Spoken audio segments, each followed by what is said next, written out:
Very good morning to all of you. आप सबका welcome है ऑन माय यूट्यूब चैनल जिसका नाम है साहिल मलिक व्लॉग्स। अगर आप नहीं हो तो ज़रूर सब्सक्राइब कीजिएगा और शेयर भी कीजिएगा। आज का सेशन रहेगा what are the main exercises for stammering to overcome stammering. अब इसका मतलब क्या है, कौन कौन सी ऐसी एक्सरसाइज हैं स्पीकिंग की जिसकी वजह से एक इंसान कोई भी अटकने वाला या हकलाने वाला या मिस आर्टिकुलेशन थुतलाने वाला, सब में इन एक्सरसाइजेस से सभी को हेल्प जरूर मिलेगी। वो कौन कौन सी एक्सरसाइज हैं? 4 एक्सरसाइज हैं और उन 4 एक्सरसाइजेस को अगर आप अपने डेली यूज में ले आओगे तो वो बहुत ज़्यादा आपको बेनिफिट मिलने वाला है।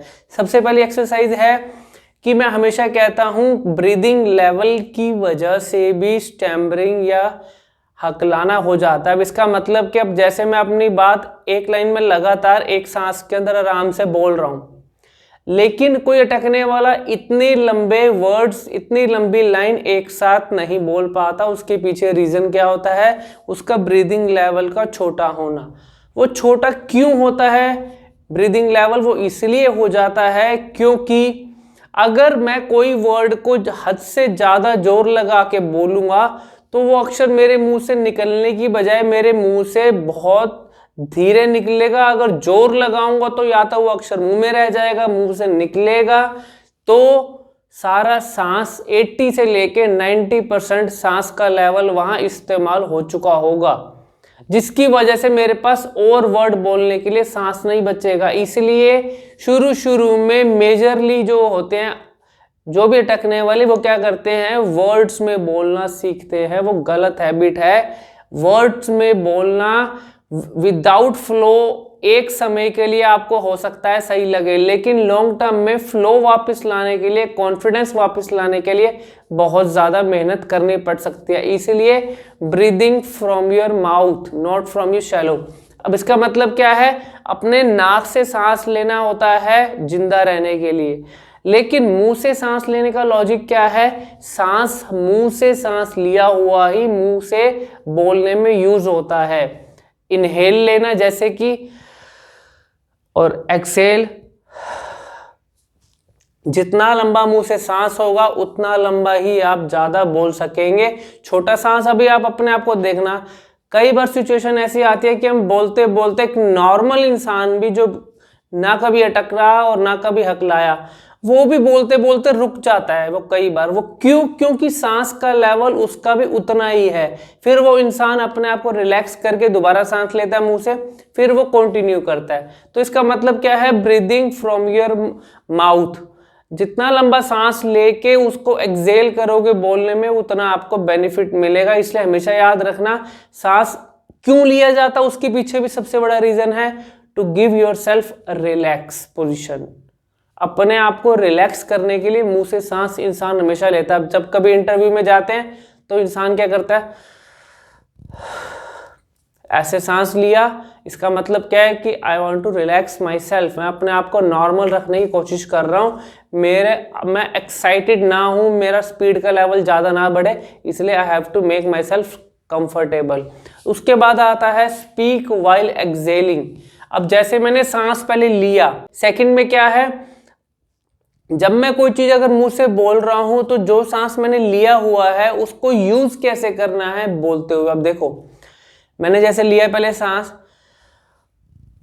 मेरा नाम साहिल मलिक है, मैं करनाल हरियाणा में रहता हूं। ये कितनी आराम से बोला गया। क्यों? क्योंकि मैंने पहले सांस लिया और उसको, सांस को मैंने ऐसे वेस्ट नहीं किया, उसको यूज कैसे किया? While I am speaking. जैसे जैसे मैं बोलूंगा वो सांस यूज होता रहेगा, लेकिन उस सांस में अगर मैं बोलूंगा तो बिल्कुल इजीली बोला जाएगा। कोई भी अक्षर पे कभी भी दिक्कत नहीं आ सकती। उसके बाद क्या है, सबसे इंपॉर्टेंट, आपने मेरे हर वीडियो में देखा होगा, या कोई भी अगर स्पीकर होगा, मोटिवेटर होगा, आप हमेशा देखना उसको, स्पीकिंग के समय वो अपने गेस्चर्स को यूज करता है, बॉडी गेस्चर्स। इसका मतलब कि अब जैसे मैं कुछ चीज आपको एक्सप्लेन कर रहा हूं, अब जैसे मेरा हाथ हिल रहा है या ऐसे मैं कर रहा हूं या कुछ भी अगर मैं आपको एक्सप्लेन कर रहा हूं, तो हैंड्स की movement while you're speaking will also give you benefit.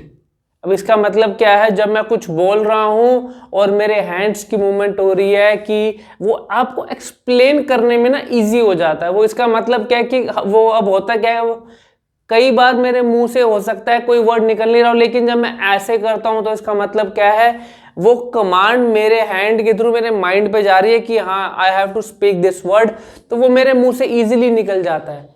तो इसीलिए उसके पीछे मेन रीजन क्या रहता है, you can use your body gestures. ये हर सिचुएशन में एप्लीकेबल नहीं होता, लेकिन मोस्ट ऑफ द सिचुएशन में body gestures are very very useful.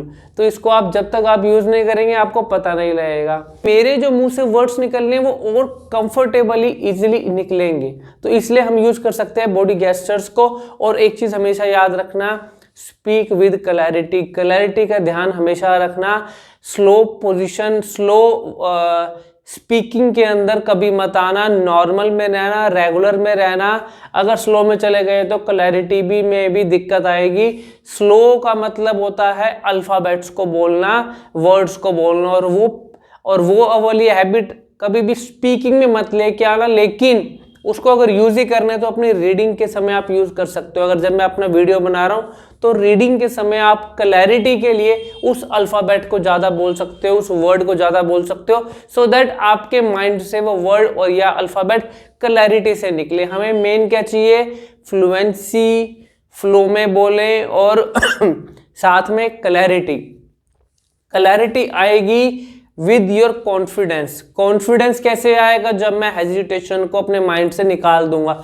Hesitation कैसे निकलेगा, जब मैं जिस चीज से मुझे डर लगता है उसको ज्यादा करूंगा। जैसे मेरे को लोगों में जाना मेरे को हेजिटेशन लगता है, मुझे इंटरव्यू देने में हेजिटेशन लगती है, जिस काम में डर लगता है उसको ज्यादा करोगे तो वो डर निकल जाता है। अब फॉर एग्जाम्पल, अब जैसे मैंने नई नई मोटरसाइकिल में लेके आया, मुझे चलानी नहीं आती, मैंने साइकिल आज तक चलाई है फॉर एग्जाम्पल, तो मैं जब तक साइकिल से मोटरसाइकिल पे चढ़ूंगा नहीं, उसको सीखूंगा नहीं, मेरे मन से डर नहीं निकलेगा। लेकिन जिस दिन मैंने वो बाइक चला ली, मेरे मन से वो डर निकल जाएगा, और डर निकलेगा तो कॉन्फिडेंस हमेशा बढ़ेगा। फिर मैं कॉन्फिडेंटली मैं अपनी बाइक को कहीं भी लेके चला जाऊं, मेरे अंदर कॉन्फिडेंस है कि यस ये तो आसान चीज है, इसको तो मैं चला सकता हूँ। ऐसे ही स्पीकिंग में लेके आओ, जिस अल्फाबेट जिस वर्ड से डर लगता है उसका शॉर्टकट मारने की बजाय ज्यादा बोलो, सो दैट उससे फियर की बजाय कॉन्फिडेंस आ जाए। अगर और कोई इंक्वायरी होती है तो मेरे कमेंट सेक्शन में जरूर लिखिएगा। Thank you very much, God bless you.